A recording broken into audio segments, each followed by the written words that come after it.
apa sih hubungannya ngaceng dengan itu, nggak ada Ya, itu. aku bahkan lupa kok kalau perkara utamanya itu dari masalah titit yang nggak ngaceng itu. Iya. Ya kan? Iya. Jadi alih-alih ini ngomongin Ajo Kawir dan titit yang bermasalah itu, akhirnya aku lihat film ini sebagai film dari dramanya si Iteng gitu.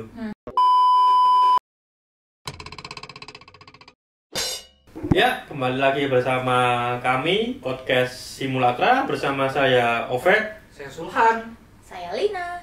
Oke, kali ini kami akan membahas film dari adaptasi novel yang cukup fenomenal ya, Yoi. beberapa tahun lalu, yaitu Seperti Dendam, Rindu harus dibayar tuntas. Itu karangannya Eka Kurniawan, Novelnya ya. ya diterjemahkan sebagai film oleh Edwin. Iya, gitu. iya betul.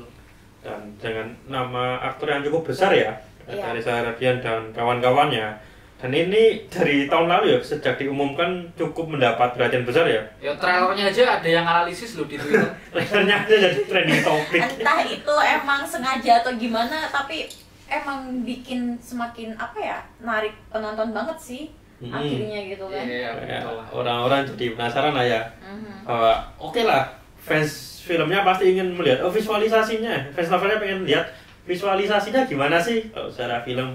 Tapi kalau orang-orang yang nggak baca novel mungkin jadi pengen tahu, oke aku nggak pengen baca tapi jadi seperti apa sih dia sebagai film.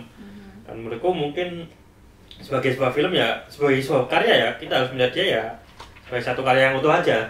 Betul. Sebagai film yang independen ya, terlepas dari dia adaptasi atau bukan. Oke, kalau menurut kalian gimana gitu? Bagus sih. Estetikanya bagus, gue akuin, nyenengin mata banget. Terus Ya, tahun kesannya tahun 80-an banget iya ya. benar. Itu kayak Iya. bawa nostalgia kita ke film-film laga pada tahun itu ya. Kalau teman-teman nonton misalnya Roma Irama itu kan ada laga-laganya juga ya, mirip lah. Terus dialog-dialog yang pakai bahasa baku. Oh iya, Aku, asik ya, aku Enggak. tahu gitu. Iya, gitu. Kayak lagi denger puisi tapi ngalir aja Iya, gitu. betul. Iya, dan nggak apa ya, cara ngomongnya. Terus komunikasi lewat radio dan Oh, iya. kemudian tentu saja era Orde Baru yang masih asik.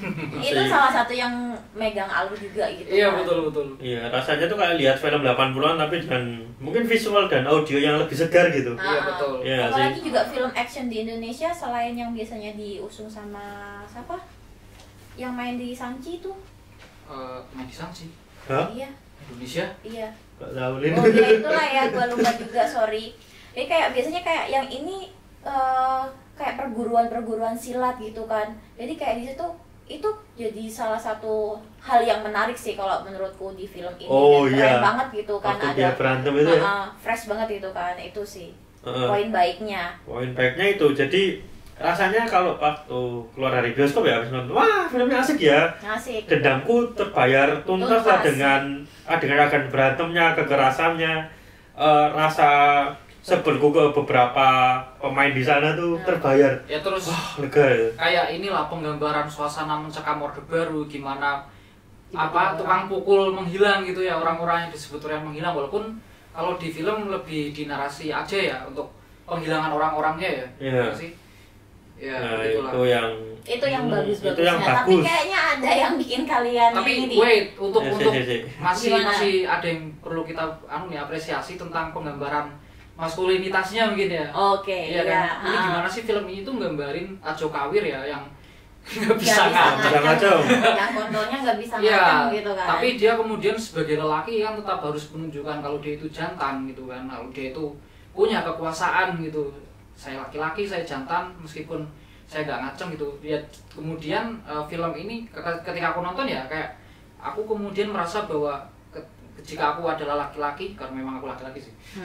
Jika aku laki-laki kalau nggak bisa ngaceng ya minimal keras di hal baku lain hantam di gitu baku lah, hantam, iya gitu kan. Itu juga kayak sebenarnya premis-premis film lain pun juga kalau biasanya tokoh utamanya atau ada tokoh yang nggak bisa ngaceng tuh kontrolnya biasanya dilampiasin ke hal-hal kekerasan. Di salah satu film The Chaser Korea Selatan, siapa Pek sutradaranya? Nah, Hong Jin. Nah, Hong Jin di situ juga ada satu orang gila yang dia itu katakanlah nggak bisa ngaceng juga, dan dia suka akhirnya jadi serial killer gitu kan, dan mirip lah kayak Ajo Kawir. Itu satu premis yang umum lah kalau di film-film gitu kan. Betul. Iya. Nah itu sih sisi maskulinitasnya itu akhirnya katanya sih ngomongin tentang toxic maskulinitas, tapi itu gimana? Apa emang iya? Maskulinitas beracun tuh gimana sih? Iya, emang gimana Maskulinitas gitu? yang beracun tuh gimana Sul? Gimana Aku Mbak bingung Lina yang sebenarnya. belajar feminis? Iya, aku nggak paham. Saya nggak maskulin amat sih. Wacana itu gimana sih? Beracunnya gimana itu? Katanya sih Maskulinitas ini, itu. soalnya yang aku kalau kita lihat dari secara kontekstual itu kan memang pada era tersebut sisi maskulinitasnya itu kan dibangun dari atau diimpor dari Amerika gitu kan. Meskipun juga wacana maskulinitas itu nggak hanya bersumber dari barat doang, tapi kalau kalian atau teman-teman masih udah lihat atau masih ingat di film itu, si Toke itu pakai baju rainbow dan itu jadi salah satu bentuk maskulinitas yang emang pada saat itu jadi sumber atau kiblatnya maskulinitas tuh cowok-cowok tuh yang maconya harus berotot, terus pegang senjata, Atau pakai mungkin beruk gitu. ada referensi juga ketika nyebutin kau kebanyakan nonton film-film cowboy gitu ya. Nah, iya juga, Iya. cowboy juga kayak gitu-gitu. Itu kayak itu maskulinitas yang katanya sih toksik, yang jadi kayak cowok-cowok itu harus nunjukin yang sisi kerasnya gitu kan. Keras. Tapi di satu sisi ada satu sosok Aju Kawir, dia itu yang nggak bisa ngacang tadi itu ya, itu kan jadi salah satu apa ya, lu cowok lu harus ngacang gitu kan, tapi di sini dia enggak. Nah di situ Aju Kawir kayak akhirnya menentang satu konsep maskulinitas yang super tadi kayak gitu. Ngomong-ngomongnya sih, klaimnya sih dari film itu toxic maskulinitasnya sih di situ. Ya, tapi tapi, emang apa bener nih? Nah, tapi kita kalau Aju ngebahas Kawir itu sih. awal-awal digambarin kayak kecewa banget ya. Ayo bangun Iya. bajingan gitu kan. Sambil coli itu Iya, kan. kecewa banget kayaknya, Ah. belumnya nggak bisa bangun ya kan. Seakan-akan, atau ya aku kalau lihat, Oh. seakan-akan aku nggak tahu ya maskulinitas gimana, tapi hidup dia ditentukan dengan bisa nggaknya dia ngacengin kontolnya gitu. Tapi ketika dia nggak bisa, apa ya, dia jadinya dikenal sebagai petarung aja. Yang mana aku bingung, di mana sisi beracun ketika kamu apa ya, tidak menafikan wacana maskulinitas yang ada saat itu. Maksudku, apakah ketika maskulinitasnya lebih soft, katakanlah kayak apa yang terjadi dari gelombang Hallyu sekarang atau lainnya, sekarang kan maskulinitasnya lebih soft kayak bahwa cantik boleh, apakah itu tidak toksik gitu? Jadi apa yang toksik dari maskulinitas toksik gitu? Iya. Aku yang belum paham di sana sih benar, apakah machoisme yang toksik itu adalah machoismenya, apa yang toksik itu kekerasannya, atau apakah yang toksik itu tentang palusnya itu? Itu sih yang aku bingung dengan orang-orang ketika ngomong film ini itu tentang maskulinitas toksik. Aku sebagai seorang lelaki pun bingung sebenarnya Oke. toksiknya itu apa itu. Kalau aku lihatnya memang dari pertama karena kemudian si Titit ya, Titit ini jadi kayak highlight utama di film ini ya, Titit yang bisa ngaceng kayak. Kemudian aku jadi mengingat bahwa Titit ini punya peran yang penting dalam beberapa cerita-cerita besar ya. Misalnya ketika kita mendengar kisah pemberontakan siapa itu, Ken Arok ya, misalnya ketika dia mau mengincar si Ken Dedes gitu kan. Itu mungkin ketika kita mau memikirkan lebih dalam lagi, jangan-jangan dasarnya adalah kejantanan tadi ya, yang jadi mungkin, sumber masalah gitu. Iya, yang mungkin juga ada sangkut pautnya dengan si Palus, dengan si Titit gitu kan. Atau ketika putra Adam saling bunuh-membunuh kan. Itu kan karena juga rebutan perempuan, rebutan kekuasaan mereka gitu kan.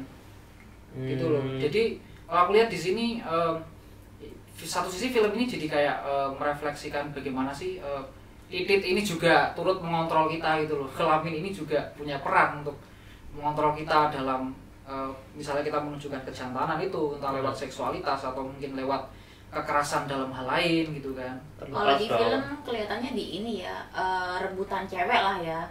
Rebutan si Iteng gitu kan, antara Budi Baik sama si Aju Kawir gitu. Apa gimana Gus ngomong? Terlepas bahwa aku merasa Titit ini ya keberadaannya hanya penting sampai mungkin seperempat sampai setengah filmnya aja. Ya itu dia. Iya.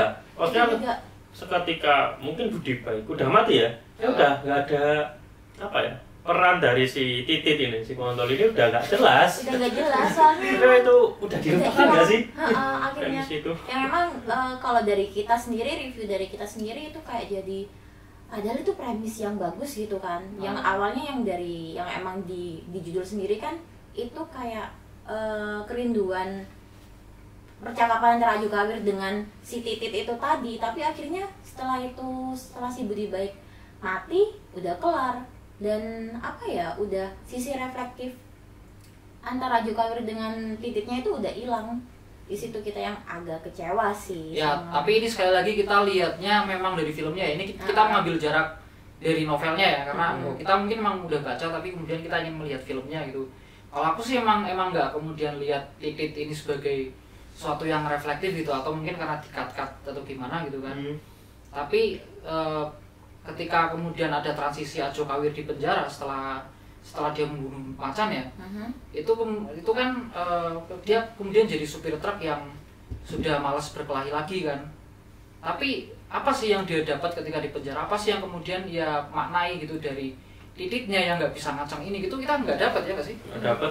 Ini lagi kan yang emang agak bikin penonton kecewa, kita dikasih sebuah ekspektasi pas Ajo Kawir ada di dalam penjara tuh, yang dia dihajar sama teman penjaranya itu.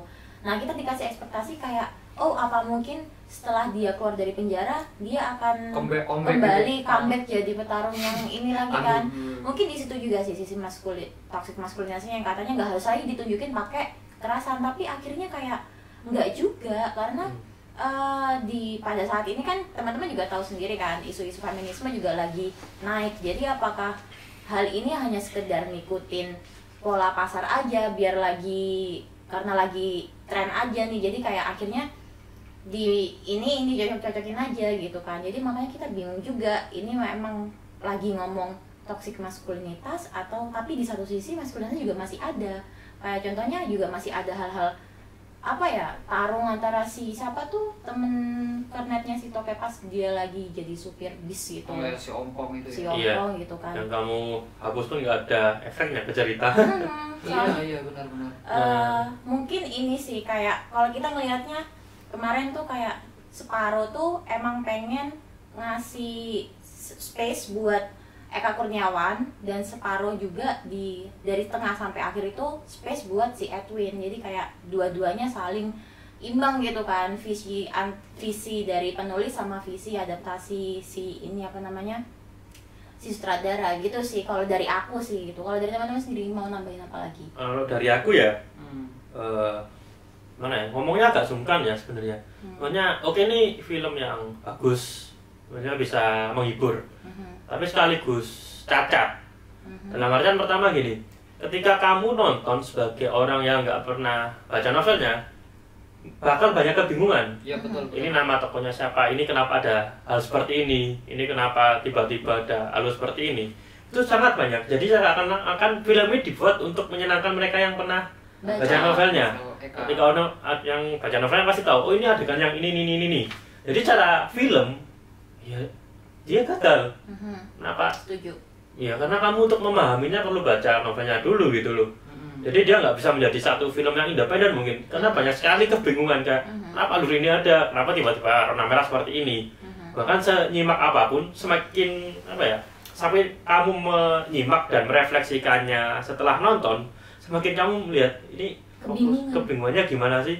Ini kenapa sih di awal dia ngomongin tentang ada ini ya, gambar di truk ngomong lelaki yang paling berani melakukan apapun adalah dia nggak bisa ngaceng. Oke, tapi setelah itu di akhir apa sih hubungannya ngaceng dengan itu? Nggak ada itu. Aku bahkan lupa kok kalau perkara utamanya itu dari masalah Titit yang nggak ngaceng itu. Iya. Ya kan? Iya. Jadi alih-alih ini ngomongin Ajo Kawir dan Titit yang bermasalah itu, akhirnya aku lihat film ini sebagai film dari dramanya si Iteng gitu. Jadi yang membawa malah justru Iteng. Iteng dan si Jelita ya. Iya, Iteng Spoiler Jelita. dikit lah ya. Spoiler dikit. Dan malah yang menarik jadinya karakter Budi Baik ketimbang Ajo Kawirnya sendiri. Aku lebih suka Budi Baik jadinya ya. Iya. Menyebalkan ya. Iya. Menarik kok malah kayak Dan gini. mungkin memang juga secara, aku ngomong teknis aja sih, memang juga secara teknis karena juga diperanin sama Reza Rahardian juga akhirnya fansnya ya Mbak ya? Iya lah, soalnya love banget. Jadi kayak akhirnya Wah ini nih ya itu yang seharusnya ini ceritanya Ajo Kawir dan Tititnya, tapi akhirnya bergeser atau memang sengaja dibikin kayak gitu juga. Kita kembaliin juga ke masing-masing gitu ya. Tapi kalau aku sih masih menikmati ya dari awal sampai kemudian Budi Baik mati ya, si Reza Rahardian Budi Baik ini mati. Cuman kayak aku singgung tadi, setelah itu transisi antara si Ajo Kawir dari di penjara menjadi truk, terus apa yang ia pahami tentang Kiditnya gitu, dan masuknya beberapa karakter yang kok kayaknya ini ya membingungkan gitu ya. Kayak ya si itu Jelita tadi emang bener gitu yang kan. kata diomongin Opek, seolah-olah semua penontonnya ini udah baca novelnya, tapi enggak juga, malah karena mungkin karena salah satu pemerannya yang kayak gue tuh kan suka Reza nonton yang nggak punya informasi sama sekali tentang novel ini sebelumnya, jadi kayak tiba-tiba ada Sirona Merah. Aku sendiri pun yang sebenarnya udah baca tapi udah lupa sama ceritanya, bingung Sirona Merah di sini itu si Jelita di sini itu apa reinkarnasi dari Sirona Merah atau gimana gitu kan, karena memang pembangunan tokohnya untuk dihubungin dari satu tokoh ke tokoh lain dan akhirnya bisa membangun cerita itu hilang, itu lemah banget di situ sih kalau menurut aku.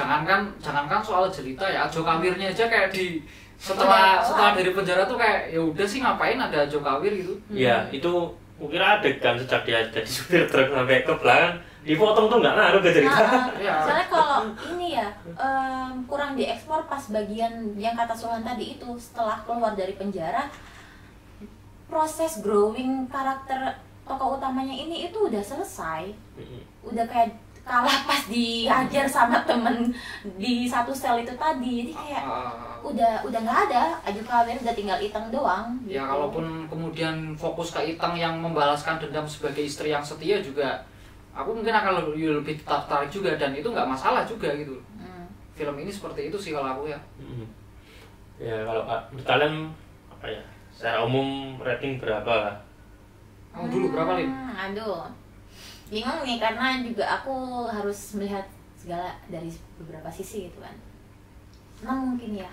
Oke.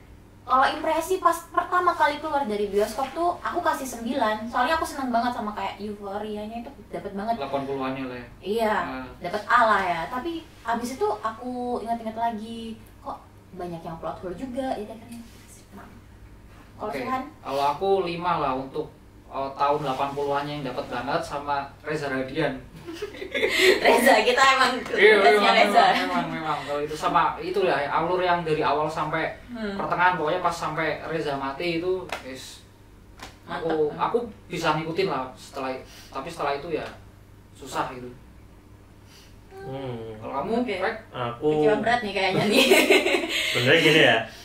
Oke, aku dapat impresi yang enak lah setelah nonton ya. Oke, aduh, puas banget lihat orang dipukulin, telinga hilang atau apapun. Itu puas karena pembangunan dendamnya cukup bagus dari terutama Iteng ke Budi Baik gitu.